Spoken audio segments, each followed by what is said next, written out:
పెద్దరాజులు మావయ్య ఎప్పుడు మమ్మల్ని ఎలా బాధ పెట్టాలా అని చూసేవాడే కాని బాగోగుల గురించి ఎప్పుడూ అడగలేదు. కాని మొదటిసారి ఊళ్ళో వాళ్ళ ఆస్తుల గురించి అడుగుతున్నాడు. అంటే శివ అడిగిన పేపర్స్ గురించి వీళ్ళకి తెలిసిందా? వెంకటపతి రాజుగారి పొలం ఎక్కడా, ఎవరమ్మారు, ఎవరి పేరు మీద రిజిస్టర్ అయిందో తెలుసుకోవాలనుకుంటున్నారా? ఇక్కడ ఉన్నవన్నీ ఈ ఊరి భూములకు సంబంధించిన వివరాలు, డాక్యుమెంట్స్. వీటి మీద గనక మామయ్య వాళ్ల కళ్ళు పడ్డాయంటే కబ్జాల చరిత్ర సృష్టిస్తారు. త్వరగా శివకి కావలసిన డాక్యుమెంట్స్ ఇచ్చేసి వీటిని ఆఫీస్లో పెట్టాలి.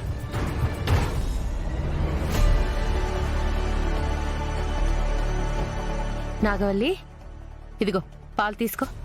వద్దత్తయ్యా. నువ్విందాక ఏదో పని మీద టెన్షన్తో సరిగా తినలేదు. కనీసం ఈ పాలైనా తాగు నాగవల్లి. తర్వాత తాగుతానత్తా. అక్కడ పెట్టు, చిన్న పనుంది.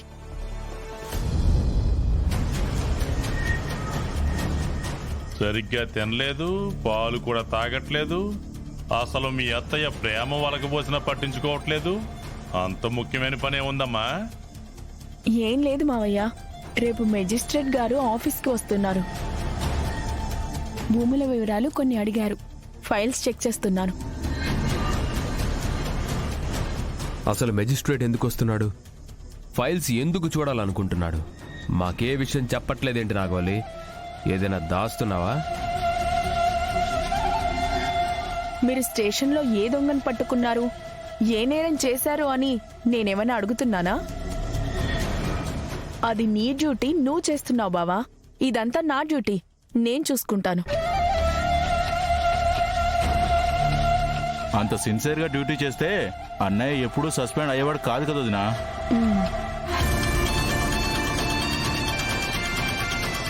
తన జూనియర్ అయిన శివకే సెల్యూట్ కొట్టే పొజిషన్ కూడా వచ్చేవాడు కాదు కదా వదినా. ఇలా వాళ్ళ విషయాల్లో వీళ్ళ విషయాల్లో వేలు పెట్టి తనను సస్పెండ్లో పెట్టేలా చేసుకున్నాడు. రే వీర్రాజు, నన్ను సస్పెండ్ చేసిన నెల రోజులు తిరక్క ముందే మళ్ళీ ఉద్యోగంలో జాయిన్ అయ్యానురా. అది ఈ దేవరాజ్ అంటే. ఎలాగా? తెలుసుకోకుండా ఎట్టుంటారు? తెలుసుకుంటారు. అందులో ఎంత ముఖ్యమైన విషయం ఉన్నా కాసేపటికి ఆ పేపర్లు తగలబడిపోతాయి నాన్న. తగలబెట్టమని నీకు ఇస్తారా? తీసుకెళ్లి భోగిమంటలో వెయ్యమని చెప్పదు కదా బోడా. అలా ఇవ్వదు కాబట్టే వాటంతటవే తగలబడిపోయేలా చేశాను నాన్న. అట్టా ఎట్టా బోడా. నాగవల్లి ఆ కాగితాల దగ్గరే కాపు కాసుకుని కూర్చుంది. అవి తగలబడేలోపు మన ఇంట్లో నీళ్ళు ఎక్కువ కదా, పెరట్లో బావి కూడా ఉంది. ఒక బిందె నీళ్లు పోతేనే ఆరిపోతాయి, కానీ అందులో విషయం అయితే నాంద కదా. అందుకే కాసేపట్లో పవర్ కట్ చేస్తాను. పెరట్లో ఉన్న బావి కాదు కదా, తన పక్కనున్న చెంబు కూడా కనపడతాం. చీకట్లో పేపర్లు తగలబడిపోతాయి. ఆ వెలుతురులో నాగవల్లి విలవిలా ఏడుస్తుంది.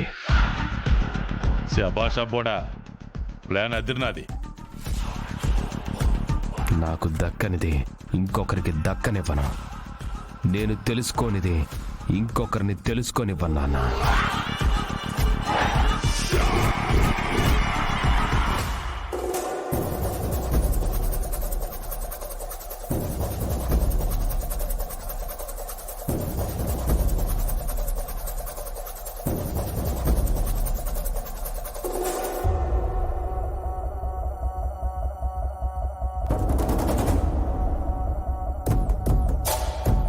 గంగన్నా, వచ్చావా రాజు? అన్నా సైకిల్ తీసుకొచ్చానన్నా.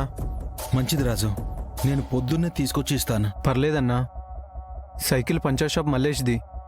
పొద్దున్న 10ంటికి కొట్టు తెరుస్తాడు. ఆ టైంకి వచ్చి తీసుకుంటానులే. సరేరా, ఇవ్వు.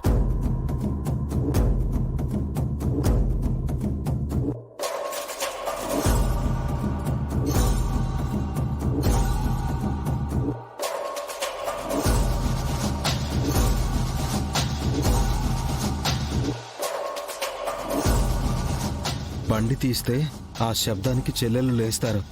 వరదమావయ్య వాళ్ళకు కూడా నేను వచ్చినట్టుగా అనుమానం వస్తుంది. ఈ సైకిల్ అయితే ఏ గొడవ ఉండదు.